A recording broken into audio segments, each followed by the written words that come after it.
Start करते हैं। बिहार इसका प्रीवियस ईयर क्वेश्चन है, क्वेश्चन बैंक है यूथ पब्लिकेशन का, ठीक है।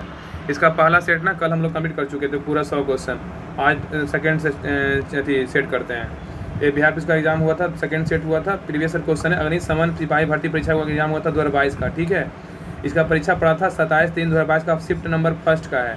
इसका आज पूरा 100 क्वेश्चन देखने वाले हैं। इसका सेट नंबर 1 जो है ना, प्रीवियस ईयर क्वेश्चन कल कर चुके थे, आज प्रीवियस ईयर क्वेश्चन जो है नंबर 2 करेंगे, ठीक है। इसका एग्जाम हुआ था अग्निशमन सिपाही भर्ती परीक्षा का 2022 में पेपर हुआ था, उसी का पेपर है, बताइएगा। देखिए ये पेपर जो है ना हम लोग कल करवा दिए हैं पूरा 100 क्वेश्चन, आज पेपर नंबर 2 करेंगे प्रीवियस ईयर क्वेश्चन। इसमें है एग्जाम हुआ था बिहार पुलिस अग्निशमन परीक्षा, बिहार पुलिस अग्निशमन परीक्षा हुआ था 2022 का। इसका जो है 27/3/2022 का फर्स्ट शिफ्ट का पेपर है, ठीक है। प्रीवियस ईयर क्वेश्चन है बिहार पुलिस का। तो क्वेश्चन नंबर 1 बताइएगा, कह रहा है कि क्वेश्चन नंबर 1 कह रहा है कि हमारे सौरमंडल के किस ग्रह को लाल ग्रह के रूप में जो है जानते हैं, बताइए किस ग्रह को, किसको जानते हैं, मंगल को, ठीक है। मंगल को कह रहा है कि हमारे सौरमंडल के किस ग्रह को लाल ग्रह के रूप में जाना जाता है, तो मंगल को। तो कह रहा है ना कि सौरमंडल में मंगल ग्रह को लाल ग्रह के रूप में जाना जाता है। आयरन ऑक्साइड के कारण इसका रंग क्या होता है, लाल होता है, ठीक है। आयरन ऑक्साइड के कारण क्या होता है, इसका मंगल ग्रह का रंग लाल होता है। अब मंगल ग्रह जो है ना सूर्य से चौथा ग्रह, मंगल ग्रह जो है सूर्य से चौथा ग्रह और बुध के बाद सौरमंडल का दूसरा सबसे छोटा ग्रह है, ठीक है। और ये अपनी धुरी पर 24 घंटे में एक चक्कर पूरा लगाता है। आगे कह रहा है क्वेश्चन नंबर 2 कह रहा है कि उच्चतम न्यायालय के मुख्य न्यायाधीश को उसके पद से हटाया जा सकता है, किसके द्वारा, महाभियोग के द्वारा। महाभियोग के द्वारा। क्या होगा, महाभियोग के द्वारा। कह रहा है ना कि उच्चतम न्यायालय के मुख्य न्यायाधीश को उसके पद से हटाया जा सकता है, तो महाभियोग के द्वारा, ठीक है। तो कह रहा है उच्चतम न्यायालय के मुख्य न्यायाधीश को उसके पद से संसद द्वारा केवल विधि द्वारा स्थापित प्रक्रिया द्वारा हटाया जा सकता है। और आगे कह रहा है कि न्यायाधीश की जांच अधिनियम 1968 में सर्वोच्च न्यायालय न्यायाधीशों को हटाने के संबंध में महाभियोग की प्रक्रिया का उपबंध करता है। आगे कह रहा है कि राष्ट्रपति के आदेश से सर्वोच्च न्यायालय, कह रहा है कि राष्ट्रपति के आदेश से सर्वोच्च न्यायालय के न्यायाधीश को पद से हटाने के संबंध में पूरी प्रक्रिया का वर्णन किया गया है। इस आदेश के संसद के दोनों सदनों को विशेष बहुमत, सदन की कुल सदस्य संख्या का बहुमत एवं सदन के उपस्थित और मत देने वाले सदस्यों का 2/3 का समर्थन होना प्राप्त होना चाहिए। आगे क्वेश्चन नंबर 3 कह रहा है कि एल नीनो शब्द है, बताइए किससे संबंधित है। एल नीनो शब्द बोलेगा तो एल नीनो शब्द जो है ना ये क्या स्पेनिश है, क्या स्पेनिश है। एल नीनो बोलेगा तो किस शब्द है, स्पेनिश है, ठीक है। आगे आइए, कह रहा है कि किसानों, क्वेश्चन नंबर 4 कह रहा है कि किसानों द्वारा एक वर्ष में 3 विभिन्न फसलें उगाने के पीछे मुख्य कारण क्या है, तो क्या होगा, सुविकसित सिंचाई प्रणाली है। कह रहा है ना कि किसानों द्वारा एक वर्ष में 3 विभिन्न फसलों उगाने के पीछे मुख्य कारण क्या है, तो सुविकसित सिंचाई प्रणाली है। तो कह रहा है किसानों द्वारा एक वर्ष में 3 विभिन्न फसलें उगाने के पीछे मुख्य कारण सुविकसित सिंचाई प्रणाली की उपलब्धता है। किसानों द्वारा उत्पादन बढ़ाने के लिए बहुफसली कृषि का प्रयोग किया जाता है। अब बहुफसली खेती का अर्थ होता है एक वर्ष में के दौरान भूमि के टुकड़े पर एक से अधिक फसलें उगाना। आइए क्वेश्चन नंबर 5 पे कह रहा है कि भारत का राष्ट्रपति बनने के लिए न्यूनतम आयु सीमा कितनी वर्ष होती है, क्या होगा, 35 वर्ष। क्या होगा, 35 वर्ष होनी चाहिए। तो कह रहा है कि भारतीय संविधान के अनुच्छेद 58 के तहत भारत का राष्ट्रपति बनने के लिए न्यूनतम आयु कितना वर्ष है, तो 35 वर्ष होनी चाहिए। अनुच्छेद 58 के अनुसार राष्ट्रपति का निर्वाचित होने वाले व्यक्ति को है, ठीक है। तो 58 में क्या है, तो भारत का निर्वाचन संबंधित है, भारत के राष्ट्रपति का निर्वाचन से संबंधित है। इसमें क्या है ना कि इसमें पहला पॉइंट है कि भारत का नागरिक होना चाहिए, और दूसरा है कि 35 वर्ष की आयु पूरी होनी चाहिए, ठीक है। आगे आगे कह रहा है कि लोकसभा का सदस्य निर्वाचित होने योग्य होनी चाहिए। अब भारत सरकार या किसी राज्य सरकार के अधीन किसी लाभ के पद पर नहीं होनी चाहिए, परंतु इसी प्रयोजन के लिए राष्ट्रपति या उपराष्ट्रपति या राज्यपाल या संघ अथवा किसी राज्य के मंत्री के पद को लाभ का पद नहीं समझा जाएगा। आगे क्वेश्चन नंबर 6 पे कह रहा है के सिवान अध्यक्ष थे, बताइए किसके, के सिवान अध्यक्ष थे, इसरो के थे। किसके थे, इसरो के थे। तो कह रहा है ना अंतरिक्ष वैज्ञानिक के सिवान इसरो के पूर्व अध्यक्ष थे, ठीक है। इन्हें भारत में अंतरिक्ष कार्यक्रम के क्रायोजेनिक इंजन के विकास में महत्वपूर्ण योगदान के लिए जाना जाता है। अब वर्तमान में इसरो के अध्यक्ष कौन है, एस सोमनाथ है, ठीक है, एस सोमनाथ है। क्वेश्चन नंबर 7 पे यही कह रहा है कि भारत की प्रथम महिला राष्ट्रपति कौन थी, प्रतिभा देवी सिंह पाटिल। क्या है, प्रतिभा पाटिल। तो कह रहा है कि भारत की प्रथम महिला राष्ट्रपति कौन, प्रतिभा देवी सिंह पाटिल है। उन्होंने 2007 से 2012 तक भारत के 12वें राष्ट्रपति के रूप में कार्य किया था। कितने क्रम के थे, 12वें क्रम के थे, ठीक है। और वर्तमान में द्रौपदी मुर्मू भारत की दूसरी महिला राष्ट्रपति है, जो 25 जुलाई 2022 को भारत की 15वीं राष्ट्रपति बनी है। तो वर्तमान में जो है ना भारत के राष्ट्रपति जो द्रौपदी मुर्मू है कैवें क्रम के हैं, तो 15वें क्रम के हैं, ठीक है। आई कह रहा है राजेंद्र सेतु किस नदी पर स्थित है, बताइए क्या होगा। गंगा पे, किस पे, गंगा पे स्थित है।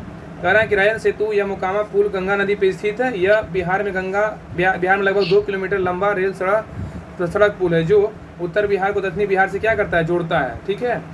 आगे देखिए मैथ का क्वेश्चन है, इसको बना लीजिएगा, आगे बढ़ते स्किप करते हैं इसको। आगे देगा कि क्वेश्चन नंबर 10 है, कह रहा है कि रैखिक संवेग, कह रहा है कि रैखिक संवेग के बदलने की दर को क्या कहते हैं, बालाघूर्ण कहते हैं। क्या कहते हैं, बालाघूर्ण। रैखिक संवेग के बदलने की दर को बालाघूर्ण कहते हैं। और बालाघूर्ण उस बल का माप है जो किसी वस्तु को एक से चारों ओर घुमाने के कारण बन सकता है। बालाघूर्ण या तो स्थिर या गतिशील हो सकता है। इसका इकाई क्या होता है, बालाघूर्ण का ऐसा इकाई न्यूटन मीटर होता है। क्या होता है, न्यूटन मीटर।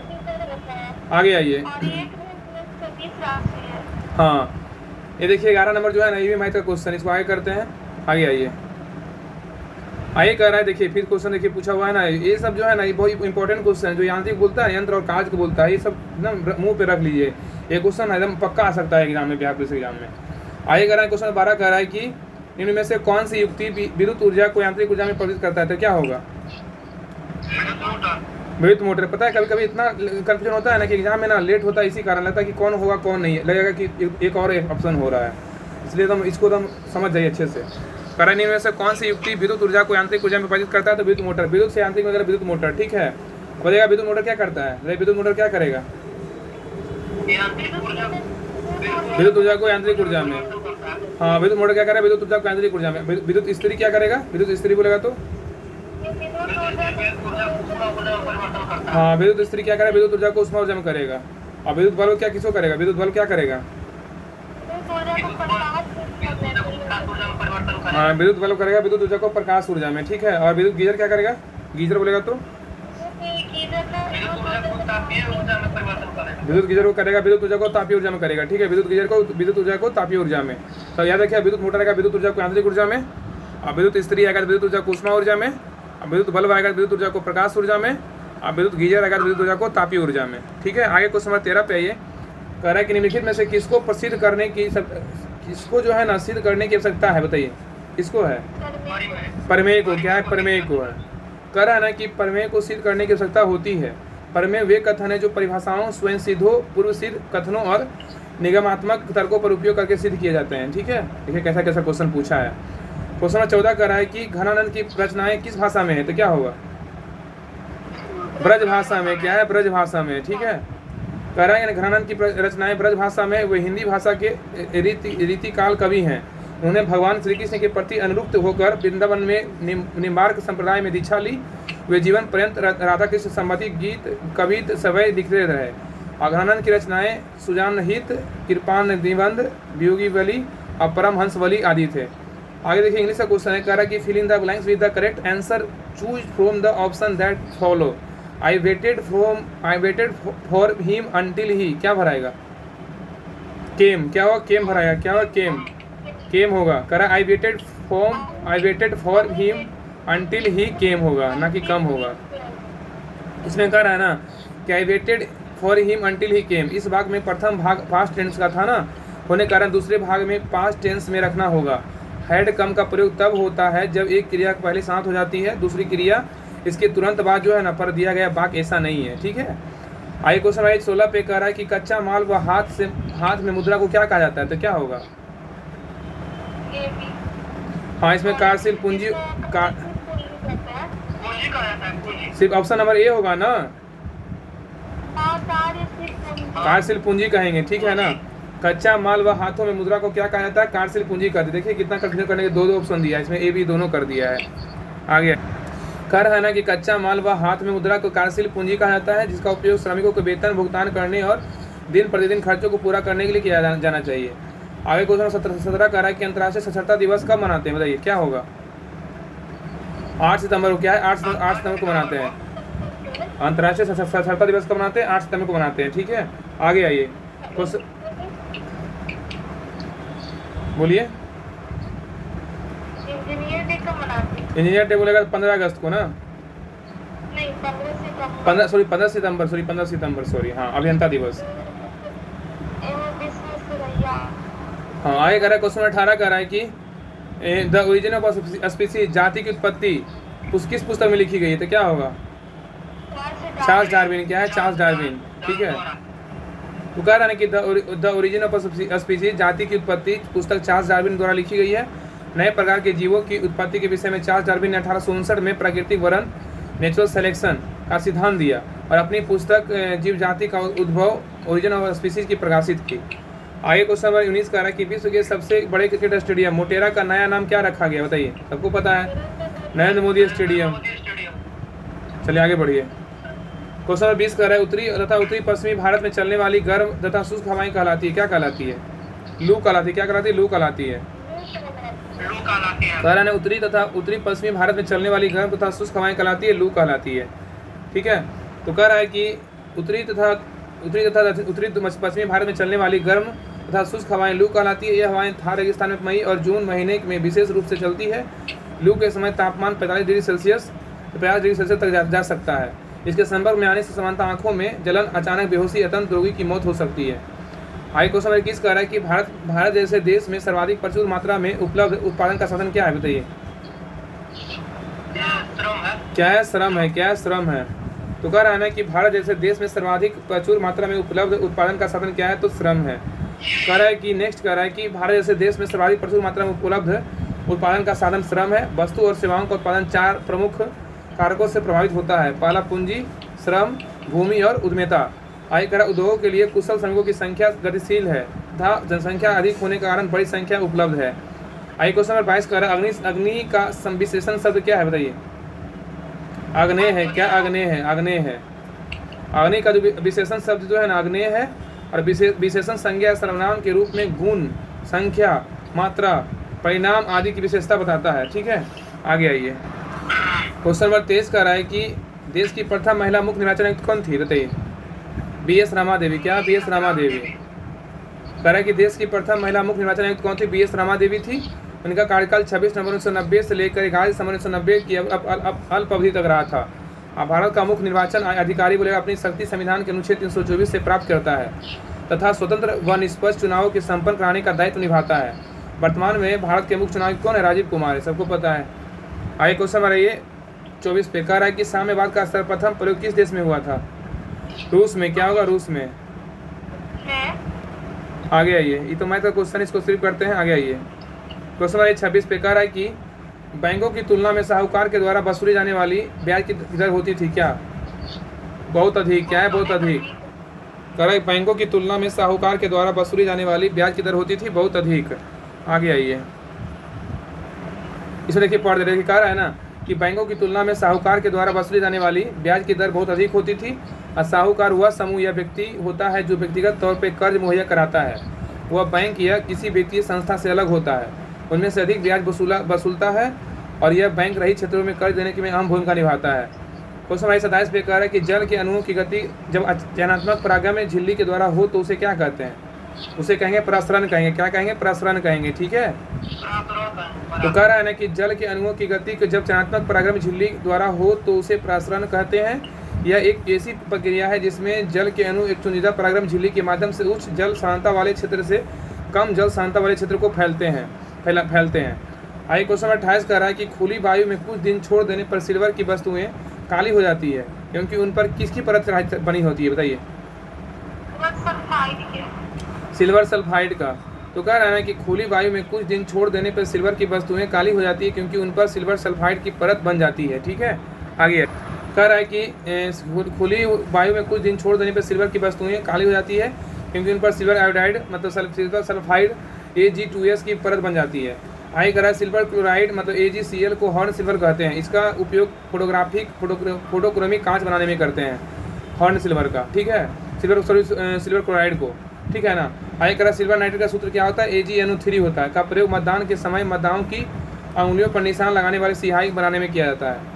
आगे हिरोशिमा कविता के रचयिता कौन है? बताइए, हिरोशिमा कविता के रचयिता बताइए। कितना अच्छा क्वेश्चन है। सच्चिदानंद हीरानंद वात्स्यायन आगे हैं। ठीक है, तो कह रहा है हिरोशिमा कविता के रचयिता कौन है? सच्चिदानंद हीरानंद वात्स्यायन आगे हैं। तो कह रहा है हिरोशिमा कविता के रचयिता सच्चिदानंद हीरानंद वात्स्यायन आगे हैं। यह कविता आगे द्वारा वर्ष 1959 में प्रकाशित अरुणा प्रभा में काव्य संग्रह में संकलित है। 30 नंबर क्वेश्चन कह रहा है कि लोकतंत्र में अंतिम सत्ता निहित होती है किसमें? जनता में होता है। किसमें होता है? जनता में। अगर लोकतंत्र में अंतिम सत्ता निहित होती है जनता में होता है। आगे कह रहा है कि लोकतंत्र में अंतिम सत्ता जनता में निहित होती है। लोकतंत्र सरकार का एक रूप है जिसमें जनता अपनी स्वेच्छा से निर्वाचन में आए हुए किसी भी प्रतिनिधि को मत देकर अपना प्रतिनिधि चुन सकती है या उससे अधिक उसे विधायिका का सदस्य बना सकती है। अब्राहम लिंकन के अनुसार कह रहा है कि लोकतंत्र जनता के द्वारा जनता के शासन है। तो किसका था? अब्राहम लिंकन बोले थे। ठीक है। क्वेश्चन 31 कह रहा है कि मयूरभंज खाने किसके लिए जानी जाती है? क्या होगा? लॉ एस के लिए। क्या है? लॉ एस के लिए। कह रहा है मयूरभंज खान लॉ एस के लिए जानी जाती है। ये उड़ीसा के मयूरभंज जिले में स्थित है और लॉ एस चट्टानें एवं खनिज है जिससे धात्विक लोहे का आर्थिक निष्कासन किया जाता है। भारत में कुडप्पा तथा धारवाड़ के व्यावसायिक एवं अग्नेय शैलों में से लोहा एस की प्राप्ति होती है जिससे पेनेटाइट, हेमेटाइट, सिडराइट एवं लेमनेटाइट प्रमुख लोहा एस का है। तो आप फास्ट इसलिए पढ़ रहे हैं कि सारा जो है ना 100 क्वेश्चन पूरा खत्म करना है, जल्दी से एकदम पूरा बुक को खत्म करना है क्योंकि एग्जाम नज़दीक है ना। जितना फास्ट पढ़ेंगे उतना रिवीजन होगा उतना अच्छा रहेगा, ज़्यादा डिटेल पढ़ने की जरूरत नहीं है। आगे क्वेश्चन 32 कह रहा है कि बस्तर आंदोलन किसकी भूमिका प्रमुख थी? बताइए क्या होगा? गुंडाधर। क्या हो? गुंडाधुर। कह रहा है कि बस्तर आंदोलन में किसकी भूमिका प्रमुख थी? गुंडाधुर की। ठीक है। तो कह रहा है कि बस्तर आंदोलन में आदिवासी नेता गुंडाधुर की भूमिका प्रमुख थी। बस्तर विद्रोह का भूमकाल आंदोलन के रूप में जाना जाता था। यह आंदोलन 1910 में मध्य भारत में बस्तर की रियासत में ब्रिटिश राज के खिलाफ किया गया था।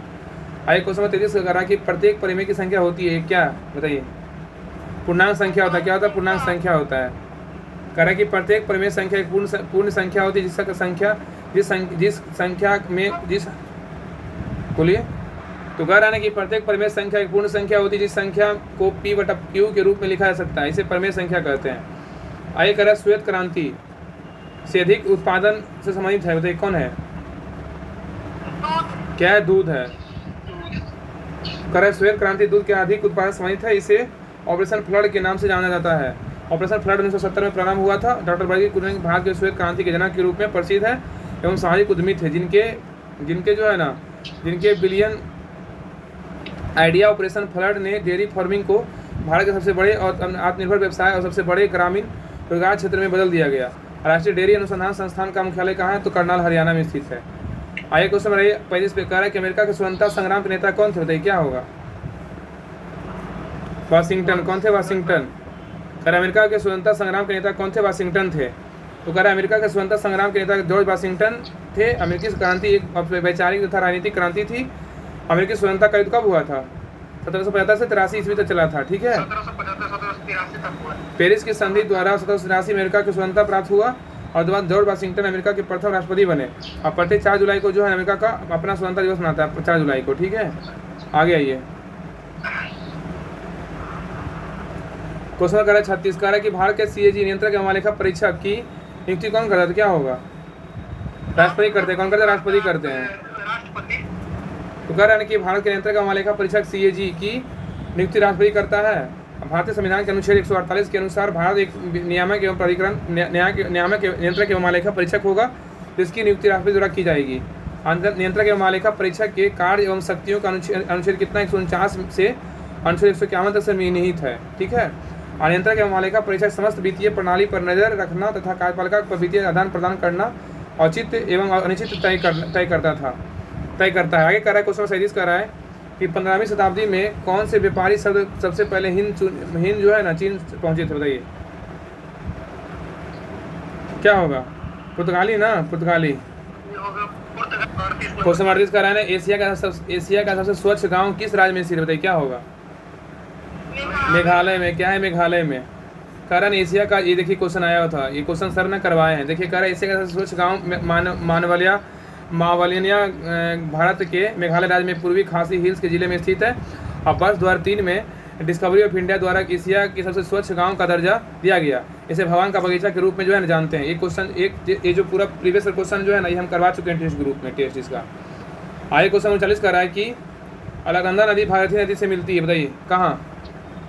देवप्रयाग में। कहाँ मिलता है? देवप्रयाग में। कर अलकनंदा नदी भागीरथी नदी मिलती है देवप्रयाग में। ये कर है ना अलकनंदा नदी भागीरथी से देवप्रयाग में मिलती है। देवप्रयाग उत्तराखंड में स्थित एक पंच प्रयाग में से एक है। उत्तराखंड पंच प्रयाग निम्नलिखित है। देखिए तो विष्णुप्रयाग कहाँ मिलती है? संगम विष्णुप्रयाग का संगम कहाँ है बताइए? विष्णुप्रयाग का हाँ, विष्णुप्रयाग बोलेगा धौली गंगा अलकनंदा नदियों के संगम पे है, ठीक है। नंद प्रयाग बोलेगा तो हाँ, नंद प्रयाग बोलेगा तो नंदाकिनी और अलकनंदा नदियों के संगम पे है। और कर्ण प्रयाग बोलेगा तो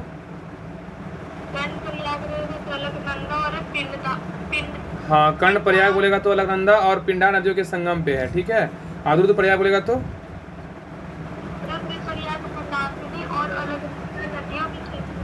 रुद्र प्रयाग बोलेगा तो मंदाकिनी और अलकनंदा नदियों के संगम पे है।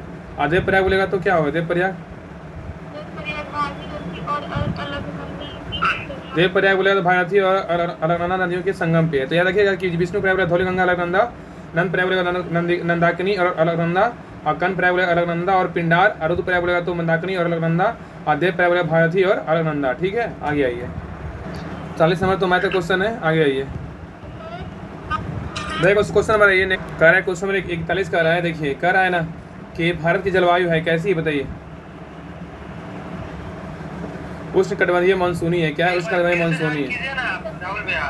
भारत की जलवायु है तो उष्णकटिबंधीय मानसूनी है, ठीक है। कह रहा है कि भारत की जलवायु उष्णकटिबंधीय मानसूनी प्रकार की जलवायु है। भारत की कर्क रेखा से अवस्थित जहाँ के स्थल रूपे के प्रभाव के कारण उष्णकटिबंधीय जलवायु का विस्तार पाया जाता है, जबकि थार का मरुस्थल ग्रीष्म ऋतु में तप्त होकर निम्न वायुदाब का केंद्र जो है ना बनाता है, जो दक्षिण पश्चिम मानसूनी हवाओं को आकृष्ट करता है। ये हवाएं पूरे भारत में वर्षा के कारण बनती है। आगे क्वेश्चन 42 कर रहा है कि हार्मोन जो रुधिर में शर्करा स्तर को नियंत्रित करता है उसका स्रावन किया जाता है कहाँ, बताइए? किसके द्वारा? अग्नाशय के द्वारा। क्या होगा? अग्नाशय के द्वारा। कह रहा है ना कि हार्मोन जो रुधिर में शर्करा स्तर को नियंत्रित करता है उसका स्रावन किया जाता है किसके द्वारा? अग्नाशय के द्वारा। तो कह रहा है इंसुलिन हार्मोन जो रुधिर में शर्करा स्तर को नियंत्रित करता है उसका स्रावन अग्नाशय के अंतःस्रावी भाग लंगरहैंस की दुकान को बीटा कोशिकाओं में स्रावित होता है। रासायनिक संरचना की दृष्टि से यह एक पेप्टाइड हार्मोन है। इंसुलिन एक ग्लूकोज को रक्त के माध्यम से शरीर की कोशिकाओं में प्रवेश कर देता है। इसकी अनुपस्थिति में मधुमेह रोग हो जाता है, ठीक है। आगे आइए, क्वेश्चन नंबर 43 पे कह रहा है कि बर्फ पानी में क्यों तैरता है, क्या कारण है? बर्फ पानी का घनत्व पानी से ज्यादा होता है इसलिए। हाँ, बर्फ पानी में क्या बोले कम होता है ना। बर्फ पानी पे क्यों तैरता है? क्योंकि बर्फ का जो घनत्व होता है ना पानी से क्या होता है तो कम होता है, ठीक है। आगे कह रहा है कि बर्फ का घनत्व जो है ना पानी घनत्व से कम होता है, इसलिए बर्फ जो है ना पानी पे क्या होता है तैरता है, ठीक है। आगे है कि बर्फ ठोस होती है लेकिन यह पानी पर तैरती है क्योंकि पानी के अणु के जमने पे क्या होता है फैलता है और खुले पिंजरे जैसे संरचना बनाते हैं, जिसमें बर्फ का घनत्व कम हो जाता है। किसी दिए गए द्रव्यमान के लिए बर्फ का आयतन तरल पानी की तुलना में अधिक होगा। अधिक बर्फ हल्की होने के कारण क्या होती है? जल में तैरती है। आगे आइए, क्वेश्चन नंबर 44 का रहा है कि वस्तुओं व सेवाओं के उत्पादन के लिए आवश्यक है, क्या है बताइए? भूमि और क्या है? भूमि और श्रम और भौतिक पूंजी है। हाँ सही है। कह वस्तुओं और सेवाओं के उत्पादन के लिए आवश्यक क्या है? भूमि और श्रमिक भौतिक पूंजी है। तो दिया हुआ है कि वस्तुओं और सेवाओं के उत्पादन के लिए आवश्यक कारक भूमि, श्रम, भौतिक पूंजी और उद्यमिता है। उत्पादकों को फर्म के आर्थिक विकास का विस्तार करने के लिए कुशल तरीके से इन कारकों का उपयोग करना चाहिए। वस्तुओं और सेवाओं के उत्पादन को बढ़ाने के लिए उत्पादकों को नई तकनीक अपनानी चाहिए। आगे कह रहा है क्वेश्चन 45 कर रहा है कि इनमें से कौन भारत के उप प्रधानमंत्री नहीं रहे, बताइए कौन नहीं रहे थे? हाँ, एच.एन. बहुगुणा नहीं रहे थे, लेकिन जो है ना मोरारजी देसाई प्रधानमंत्री रहे थे, उप प्रधानमंत्री। और देवीलाल रहे थे। लाल कृष्ण आडवाणी जो है ना उप प्रधानमंत्री रहे थे। तो कह रहा है कि हेमवती नंदन बहुगुणा कभी भी भारत के उप प्रधानमंत्री जो है नहीं रहे थे और ये अविभाजित उत्तर प्रदेश के मुख्यमंत्री रह चुके हैं। अब भारत का प्रधानमंत्री भारत सरकार के केंद्रीय मंत्रिमंडल का सदस्य होता है और तकनीकी रूप से यह एक संवैधानिक पद नहीं है। भारत के पहले उप प्रधानमंत्री सरदार वल्लभ भाई पटेल थे और दिए गए विकल्पों में से देवीलाल, मोरारजी देसाई और लाल कृष्ण आडवाणी भी उप प्रधानमंत्री के पद पर रह चुके थे। आगे क्वेश्चन नंबर 46 कह रहा है कि भारत में मीठे पानी की सबसे बड़ी झील कौन सी है? ये है बूलर झील है। क्या है? बूलर झील है। कह रहा है कि भारत में मीठे पानी की सबसे बड़ी झील क्या है? तो बूलर झील है, ठीक है। यह भारत में केंद्रशासित प्रदेशों को जम्मू कश्मीर में स्थित है। आगे झील दिया हुआ है, प्रदेश दिया हुआ है कि भीमताल कहाँ है? उत्तराखंड में। क्या उत्तराखंड में? लोकटक कहाँ है? मणिपुर में है। मणिपुर। नैनीताल कहाँ है? उत्तराखंड में है। उत्तराखंड। क्वेश्चन 47 है, कह रहा है कि प्रतिध्वनि सुनाई देती है किसके कारण? ध्वनि तरंगों का परिवर्तन के कारण। ध्वनि तरंगों के परिवर्तन के कारण, ठीक है। कह रहा है प्रतिध्वनि सुनाई देता है ध्वनि तरंगों के परिवर्तन के कारण। तो कह रहा है कि ध्वनि तरंगों के परिवर्तन के कारण प्रतिध्वनि सुनाई देती है, जो प्रत्यक्ष ध्वनि के कुछ देर के बाद श्रोता कानों तक पहुंच जाती है। समानता मूल ध्वनि और प्रवर्धित ध्वनि के बीच कम से कम 0.1 सेकंड अंतराल होता है। प्रतिध्वनि सुनने के लिए अवरोधक की ध्वनि स्रोत से न्यूनतम दूरी ध्वनि द्वारा तय की गई कुल दूरी की आधी अर्थात 17.2 मीटर अवश्य होनी चाहिए। आगे क्वेश्चन नंबर 41 पे कार्य नंबर क्वेश्चन कर रहा है कि निम्नलिखित में से युधिष्ठिर का सही सुनिश्चित क्या होगा? युधिष्ठिर का युद्ध जोर स्थिर, क्या युधिष्ठिर होगा? ठीक है, तो कह रहा है युधिष्ठिर का सही सुनिश्चित युद्ध जोर स्थिर होगा। इसमें व्यंजन संधि व्यंजन तथा व्यंजन या स्वर के मेल से जो विकार उत्पन्न होते हैं उसे व्यंजन संधि कहते हैं। आगे क्वेश्चन 49 कर रहा है कि कालिंदी कुल कदम की डारन में रेखांकित पद का अर्थ क्या है? बताइए क्या होगा? यमुना है क्या? यमुना। कह रहा है कालिंदी कुल कदम की डारन में रेखांकित पद का अर्थ क्या है? तो यमुना है। कालिंदी कूप कदम की डारन, कालिंदी का अर्थ क्या है? यमुना है। यमुना के अन्य प्रवाची शब्द क्या है? तो रवितनया है, भानुजा है, कालगंगा है, कृष्णा है, अर्कजा है, अर्कसूता है, जमुना है, सूर्यसूता है। यमुना का जो प्रवाची क्या क्या है? रविनेता है, भानुजा है, कालीगंगा है, कालंगा है, कृष्णा है, कैजी है, अर्कसूता है और जमुना है, सूर्यसूता है। ठीक है। क्वेश्चन 50 कह रहा है कि संसद के संयुक्त अधिवेशन की अध्यक्षता कौन करता है? तो क्या होगा? लोकसभा अध्यक्ष करते हैं। कौन करते हैं? लोकसभा अध्यक्ष करते हैं। तो कह रहा है नेक्स्ट कह रहा है कि भारतीय संविधान के अनुसार हाँ राष्ट्रपति बुलाते हैं, सही बात है। तो कह रहा है कि भारतीय संविधान के अनुच्छेद 108 के तहत संसद के संयुक्त अधिवेशन की अध्यक्षता लोकसभा अध्यक्ष करते हैं। ठीक है। और किसी विधेयक पर संसद के दोनों सदनों को लोकसभा तथा राज्यसभा के मध्य गतिरोध की स्थिति में संविधान द्वारा संयुक्त बैठक की व्यवस्था की गई है। और संयुक्त बैठक कौन बुलाता है? तो राष्ट्रपति द्वारा जो है बुलाया जाता है। ठीक है। मतलब संविधान सभा के अनुच्छेद 108 के तहत संसद के संयुक्त अधिवेशन की अध्यक्षता करेगा लोकसभा अध्यक्ष, लेकिन बुलाएगा कौन? राष्ट्रपति बुलाएंगे। ठीक है। रहने दें कि पूरा खींच दें 100 तक, यहीं रहने देते 50 क्वेश्चन तक आएगा। कल पढ़ लेंगे तो शाम में कर मतलब कभी भी कर ले, कल करवा देंगे। एक आमन से जो है ना कल के मतलब नेक्स्ट क्लास में कर लेंगे, क्योंकि डिटेल पढ़ना रहता है ना। अगर ज़्यादा बोलेगा तो हम आप लोग कमेंट में कीजिएगा आंसर कमेंट। ठीक है ना। आप लोग कमेंट कीजिएगा कि आप लोग को जो है ना 100 क्वेश्चन चाहिए नहीं चाहिए। अगर 100 क्वेश्चन एक क्लास में चाहिए तो आप लोग कमेंट कीजिएगा। अगर 50 क्वेश्चन चाहिए तो आप लोग बताइएगा, जैसे हम करेंगे। ऐसे कल हम 100 क्वेश्चन करवाए थे पूरा। अगर आपको 50 क्वेश्चन चाहिए तो आप बताइएगा, क्योंकि अगर 100 क्वेश्चन जो भी आपको लगे ना वो आप कमेंट कीजिएगा।